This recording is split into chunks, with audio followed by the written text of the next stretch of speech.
anterior eu propus uns exercícios para vocês tirassem um tempinho para medir através da autopercepção qual que é a nota, qual que é o valor que você se dá em relação à sua autoestima. Qual a percepção que você tem do que você sente, de como se sente em você mesmo. E tudo isso para a gente chegar aqui agora para trabalharmos juntos esse conceito. Espero que vocês tenham feito o exercício e quero dizer para vocês que a autoestima é uma construção complexa. Essa construção, alguns estudiosos dizem que começa lá na vida intrauterina, mas hoje a gente tem estudos mais avançados e mais recentes, dizendo até que nós nos percebemos a partir da maneira que fomos percebidos, mesmo antes de existir. Interessante, né? Já parou para pensar que mesmo antes de você chegar, por exemplo, na sua família, no seu sistema familiar, já foi te dado um papel? A gente geralmente diz assim: ah, esse filho veio para salvar o casamento. Ah, esse filho veio para dar esperança para os avós. E aí por diante.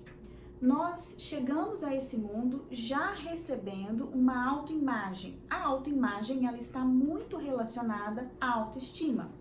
Digamos assim que a autoimagem é a forma como a gente se descreve. A gente se descreve a partir de como fomos descritos, como eu estou dizendo. Já até dos nossos antepassados, herdamos essa visão e vamos construindo a nossa autoimagem. A maneira como nós nos vemos vai também definir a maneira como nós nos sentimos a partir disso. Se nos sentimos bem, confiantes, confortáveis, ou se nos sentimos inseguros, se nos sentimos mal, se nos sentimos desconfortáveis com a gente mesmo. Então, a autoestima é um conjunto de crenças autossignificantes. Ao longo da vida, nós vamos criando crenças devido às nossas vivências e vamos dando a elas significados. A gente aprende a dar significados diversos. Essas crenças autossignificantes nos levam a ter uma postura diante da vida, um comportamento diante da vida autossignificante também. Por isso, a autoestima ganha muita importância, porque a maneira como eu me coloco na vida, nas relações, no mundo, no trabalho, na maternidade, nos diversos papéis que eu desempenho, vão estar diretamente ligados à maneira que eu me sinto. E a maneira que eu me sinto na minha própria pele vai estar ligado a todas essas construções que ocorreram na minha vida durante a minha trajetória. Interessante pensar nisso, né? Interessante perceber que a sensação que você colocou, por exemplo, no exercício anterior, de como você se vê, de como você se sente, ela não foi construída do dia para a noite. Ela foi construída diante de todas as vivências que você vivenciou até aqui. E aí é interessante dizer para vocês que a autoestima não é um conceito estático. Pelo contrário, a autoestima é um conceito dinâmico.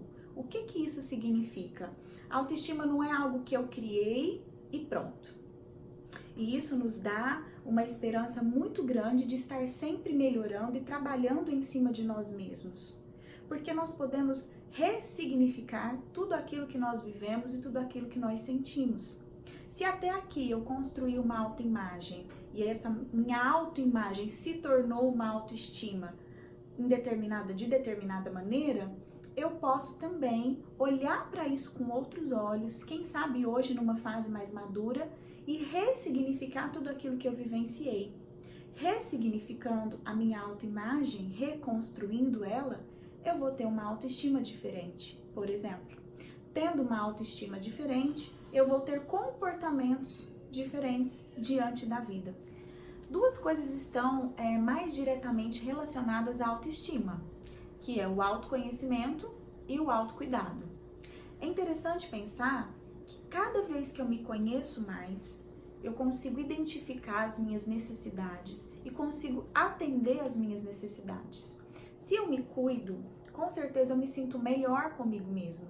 Então isso aumenta a minha autoestima e reflete lá nos meus comportamentos na vida, na minha segurança, na minha autoconfiança. Por isso que o autocuidado e o autoconhecimento andam juntos. Não se sabe o que provoca um. Poderíamos falar que quem se cuida tem uma autoestima boa. Poderíamos dizer que quem tem uma autoestima boa se cuida.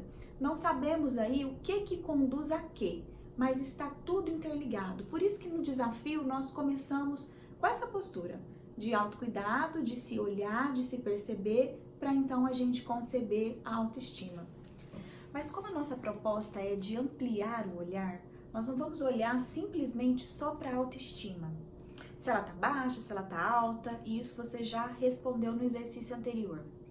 Então pensa comigo, se a minha autoestima está alta, como será que eu olho para a minha história? E para tudo que eu vivi até aqui? Se a minha autoestima está baixa, como será que eu olho para a minha história? E para tudo que eu vivi até aqui? Será mesmo que nós estamos falando só de autoestima? Ou será que por trás da autoestima tem muita coisa que atua aí em você? Fica ligado, no próximo vídeo, então eu vou explicar para vocês conceito sistêmico e por que nós estamos falando de um parâmetro sistêmico e o que é parâmetro sistêmico.